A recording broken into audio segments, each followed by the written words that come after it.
Hey, what's up, you guys? Bloody Jacob here to bring you some thoughts on the Season 8 premiere, the 8th and final season premiere of Game of Thrones on HBO, which was simply titled Winterfell, as far as I know. And yeah, just 5 episodes remaining now after tonight's premiere, and we've been waiting a bit of time for this. Been pretty much an entire, year or so.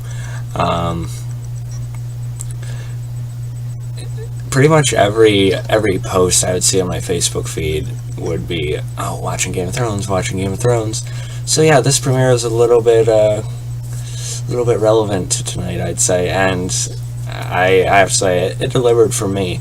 And now I can foresee it. I've seen some comments already. People probably wanted to jump right into the war with the White Walkers and the Night King and stuff like that. But this episode is about what I expected. We still had some kind of needed reunions, some good setups.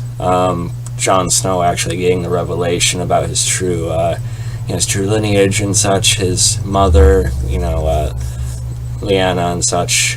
So there's still some important information carried over. And just 5 episodes left, and they're absolutely going to bring it. And if you really like the characters, you should still enjoy this kind of episode, I think. And I guarantee, 2-3 episodes from now, you're not going to be complaining one bit if you did about tonight. But I thought it was a good episode. You had Daenerys, of course, and Jon bringing, all of their army to Winterfell to try and make their stand there. Maybe my favorite part of the episode was Jon actually riding the dragon. Just Kit Harington sort of sold that fear and sort of nervousness, about what part of him to hold on to, pretty perfectly, I'd say. So that was quite a bit of fun. But, it was just like a 180 compared to, Sam sort of delivering that information to him, with all Bran's insistence, although as Bran keeps saying, he's not even really him anymore. But yeah, then you have a lot of sort of resentment towards Jon within Winterfell from Sansa and some of the other locals, about him basically, surrendering the crown. It's not as extreme of a perspective as Cersei has against the White Walkers and the Dead Army coming, but I think it is also a case of them just not understanding how grave this threat is until they experience it themselves, full on, which is unfortunate. But you would still think that they'd be a little bit, kind of bigger picture oriented with their mindset than that. They're very much prideful and still kind of focused on, what they've thought is the most important part of, the Seven Kingdoms, right, for how many decades and how many thousands of years. But he definitely got to side with Jon's perspective on this. None of that matters. He doesn't care. He barely even wants the crown anymore. Not that he even did in the first place. But now that is questioned again because of just how much is actually behind, his true set of parents, with, again, Lyanna and, I can't pronounce names tonight, unfortunately. But yeah, I would love for Jon to somehow actually sit on the Iron Throne at the end, as Sam says he's meant to be the true king. So I could see that still happening, but he's definitely not going to, push for himself or anything, just like, someone like, I'm not saying Tyrion would, take the throne or something, but again, he's a character who wouldn't even want it. He's seen what it's done to people, what it means, how it can affect you, and different things of that nature, so it's definitely a mixed aspect. But as it's sort of pointed out, would Daenerys, give up her crown to save her people? That's a discussion. She almost went off the fence, a season or so ago, but she was luckily pulled back from that, from again becoming her father, and she's not her father. But yeah, it's definitely something to think about on that end. We have Jaime, arriving in Winterfell right at the end, and of course making eye contact with Bran. Of course, it's not Bran anymore. You can still tell part of him recognizes, who he is, and it would definitely be interesting seeing those two sort of, sharing scenes together, and I'm just questioning. Everyone's going to question why Jaime's there because of just how loyal he's been to Cersei all these years. And I particularly loved what we got of Arya and the Hound. And of course, Arya being a cold bitch, right? But I think there's definitely more with their dynamics to come. There's a lot of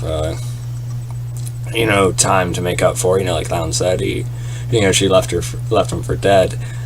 But yeah, I'm envisioning like a major moment for the two of them when shit finally hits the fan for each other. I think as like Arya was getting whipped and everything, or like hit basically.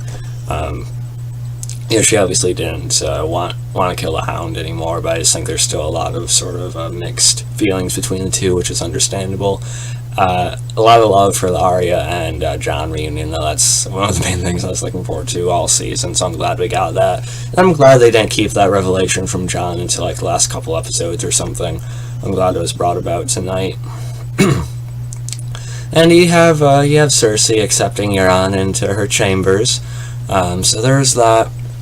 Definitely kind of walking on thin ice whenever you're with Cersei, even for someone like Euron Greyjoy. And she kind of cuts him short of, talking about Jaime more when trying to compare his performance and everything. But yeah, Cersei uses what she wants for as long as she wants, and that's pretty much it. So I wouldn't feel too comfortable if I was Euron. But either way, I think both him and Cersei are going to meet pretty gruesome fates at some point this season.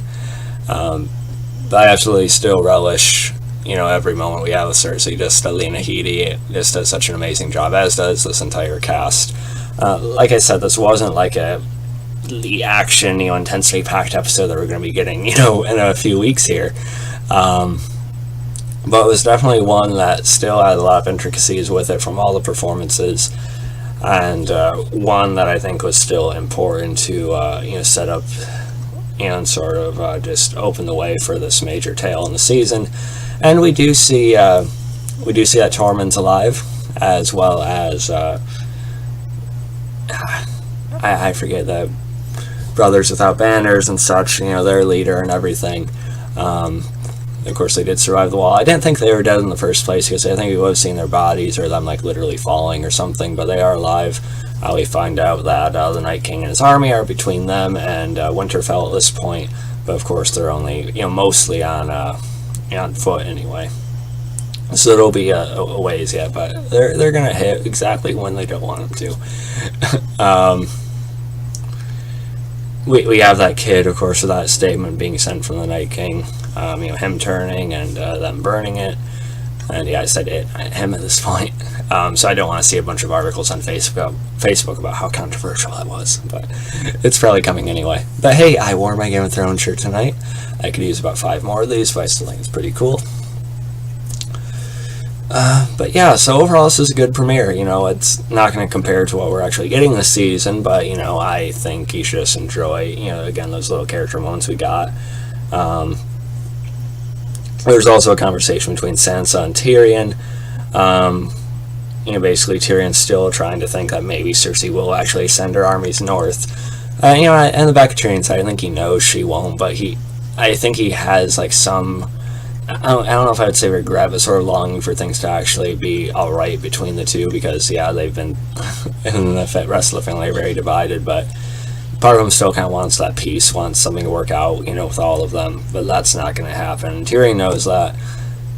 But Sansa, of course, sort of, pushes it past, as I used to think you're the cleverest man alive, but, yeah, I think Tyrion's been a little bit unsteady because of actually going at his sister for the past couple seasons, but, I think he'll find his middle ground just in time, hopefully.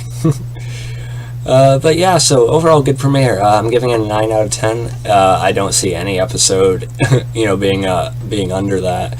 I expect like the last couple episodes, especially, to probably be like 9.5 or more. So I'm very excited. If they just aired all the episodes back to back, then I probably would have stayed up till 3 in the morning if I had to. I'm just very eager to see what happens, like everyone else, but also enjoying the time to sort of soak it all in and everything. So yeah, let me know what you guys thought about it. You can follow me on Facebook, Twitter, Instagram, like, subscribe, and I'll catch you guys next time. I will be reviewing every episode this season. And yeah, peace.